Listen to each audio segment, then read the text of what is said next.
Welcome to Hanging Out with Robert, that's me. This video contains things that I tinker with throughout the day. For step-by-step detailed instructions of those tasks, you can click on the links in the comment section below. I plan on leaving this video accessible for about 30 days. After that, you can view it through my Patreon account.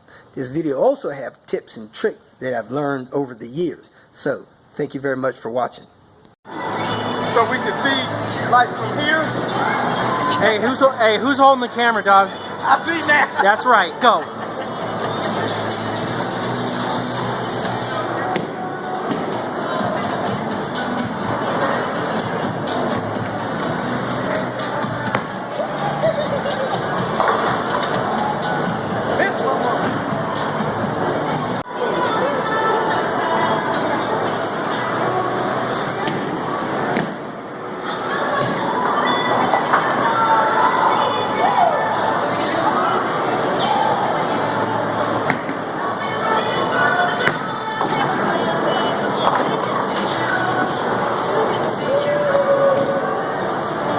I'm here with my wife's HP computer, a little bit older computer.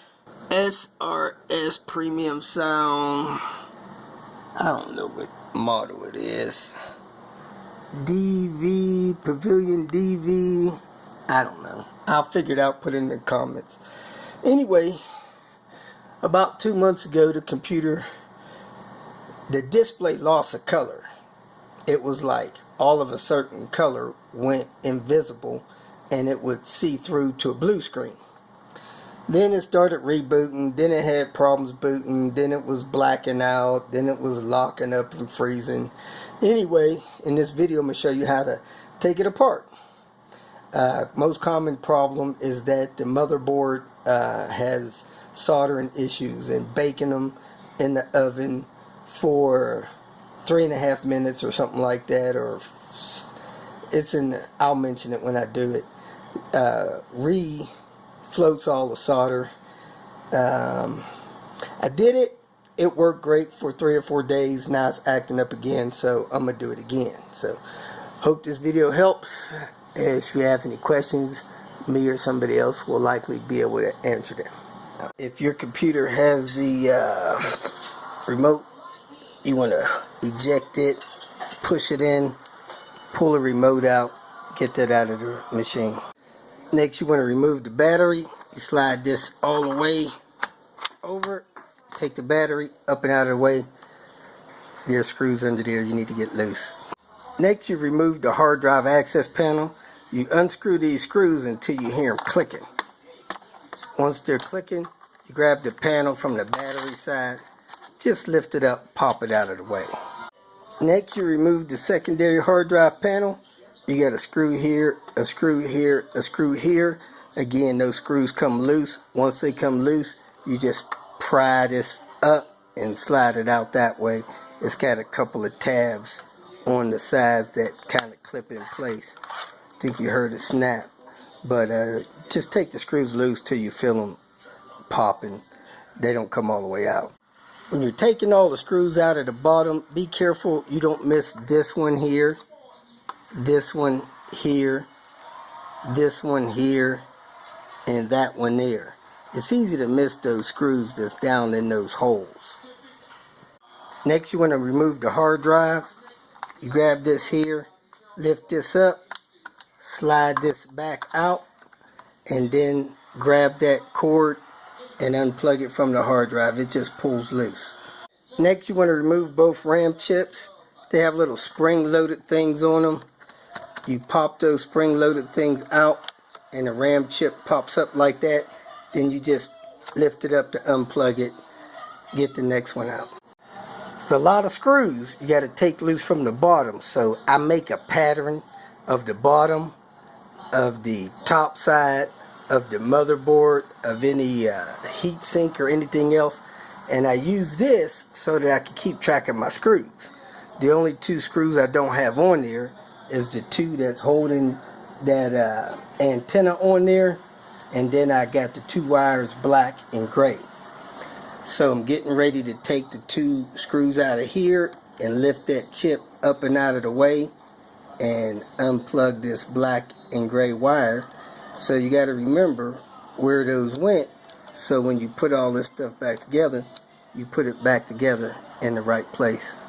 So you got to take all these screws out. And like I said, I normally magnetize my screwdriver, my little cross tip, so that I can pick those screws up and out of the case. And when you put all these screws back, just snug them down. If you tighten them too tight, you'll probably break one of the castings. So just snug them down. After you get all the screws out, go ahead and grab the CD drive like that, pull it out, set it aside.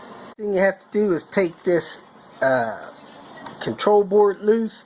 You don't want to remove it all the way because it has a couple ribbons attached to it, and it also you can access the screws for the keyboard once you take this loose.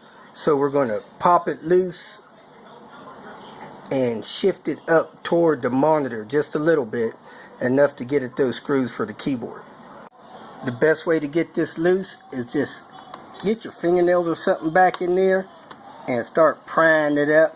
You can also pry it up this way and break it loose all the way across, and then you can shift it back a little bit. It's a little tricky, so you got to be careful you don't do any damage here, but you pivot this up and back, and then you see the 4 screws for the keyboard. Don't try to move this totally out of the way because you'll mess up the ribbons. You got a screw there, a screw there, a screw there, and a screw there. Take those 4 screws out, lift the keyboard up and over, and then undo the ribbon. Next thing I'm going to do is unlatch the cable for the keyboard. You have to put your nail or something up there, flip this latch up, slide the ribbon out that way, then you can lift the keyboard up and away from the computer. Next I'm going to remove the control panel here. I got to unplug this ribbon there, unplug this ribbon here, and then just lift this up and out of the way. Move the speaker bar. Basically what you do is unplug this connection right there, pull it out that way, and then just lift the speaker bar up and out of the way. Next I'm going to take the monitor off. I'm going to unplug this cable here.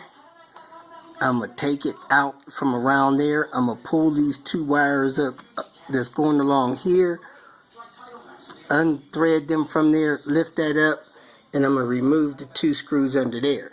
Take them loose first, and then take them out in a couple of minutes after you get this loose. Then I'm going to unplug the cable to the monitor here. You pull this tab up, you unplug the monitor from the motherboard, lift that cable up, and there's 2 screws under here. So you got 2 screws here, 2 screws here, unleash the cables, and then lift that monitor up and out of the way. Next I'm going to take this little metal strip off here. I got a screw here, a screw here, a screw here, a screw here, and 2 screws on the end. When you put those back in, just snug them down. They don't have to be real tight. Next thing I'm going to do is unplug this ribbon here and work these clips out from around here and separate this top palm rest pad from the bottom of the computer. It's just kind of snapped together. So you start pulling it apart, get you a little penknife in there and pry it around, working it apart. But do make sure you take this ribbon out first, unplug it, and then you should be able to separate that. Next thing I'm going to do is remove this little screw right here, remove that screw right there, remove that flat silver screw there, and remove this screw down here. I'm going to pull this ribbon out, kind of make a mental note of how far that's pushed in, so when you go to plug it back in, you get it in right. I'm going to do the same for that ribbon there, unplug it, and I'm going to unplug that connection there. And after I get those screws and ribbons unplugged, I can lift this board up, hinge it up this way, and pull it out that way. side, I got a couple pieces of tape. Piece of tape here, piece of tape here. Take both of those off. Probably take a picture of where all your tape is. I got tape here, big piece of tape here, tape over the battery. I got this hard drive plugged there. I got a piece of tape up here and a piece of tape over here where the RAM goes. So I took out the processor from there. I unplugged this thing from this board over here, and I took the heat shrink off. Oven set at 350. It is preheated. I'm going to take the motherboard, set it in there, and set a 3-minute timer. And when the timer goes off, I'll pull the motherboard out. Set it back up here to cool off. I have the motherboard in the oven. When it gets to 0, I'm going to take it out, let it cool down to touch, and then reinstall it in the computer. Reverse from how I took it all apart. Okay, gave it 5-10 minutes, about 10 minutes to cool down. Time to put everything back together, put all the tape on it, the battery in, processor in, and just reverse the removal process. Sync back on. Make sure you put some fresh thermal grease on that processor, or else it'll try to overheat. Scrape the old stuff off carefully with something plastic. Try not to get your fingerprints on it. Put you some fresh thermal grease on there. See, it says thermal compound. And when you put this hard drive back in, you got to remember these 2 tabs here tuck under this frame. So you'll tuck it under there and just set it down.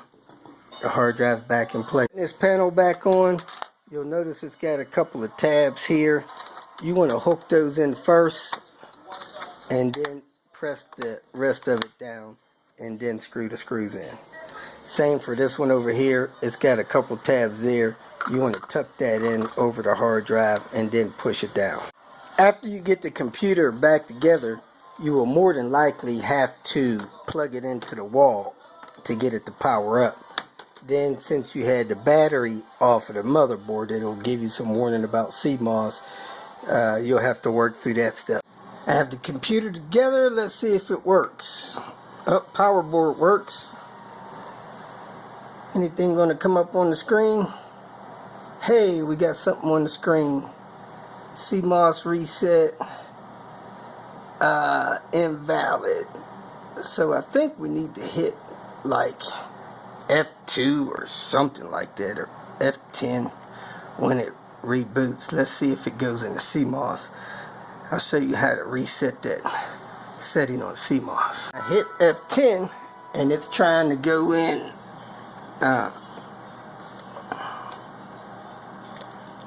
anyway, so see with our date 2009, I need to reset that CMOS, but as you can see the computer's working.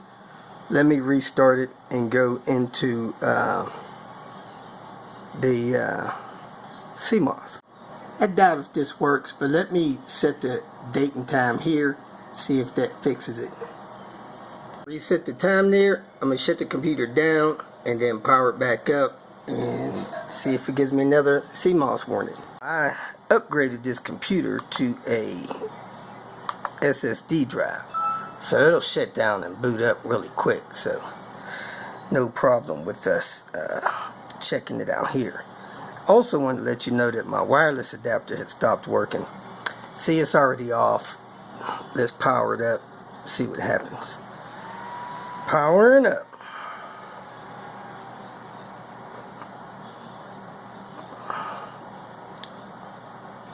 Well, it's going right to Windows, so may be good to go. If you got any questions, post them below. The weight that the Panther is lugging around. I even kept up with that RT like this. Anyway, I'm trying to find the turbo that I took out of this car. Couldn't find it the other day. I sold it because I thought it was here handy. So I need to dig in here, find this turbo. It's either here,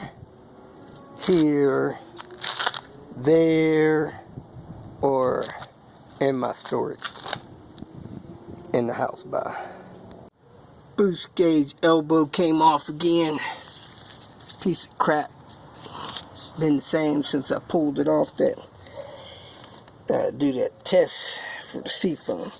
So I got a little piece here cut off. I'm gonna put on there in its place so I can get my boost back. Since my car's been tuned to non-EGR, I went ahead and removed those 2 junk EGR vacuum lines that was there. So I should be good to go.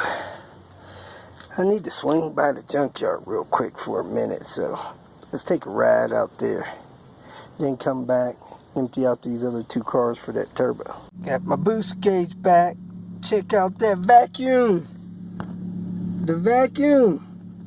If you feel that this information was useful, please like it and share it with your social media friends. You can subscribe to my channel so that you will get notifications of future videos that I post. You can follow me on Twitter, and if you need to contact me directly, please visit my website. And if you have any questions, leave them below, and someone or myself will reply to them. Again, thank you very much for watching.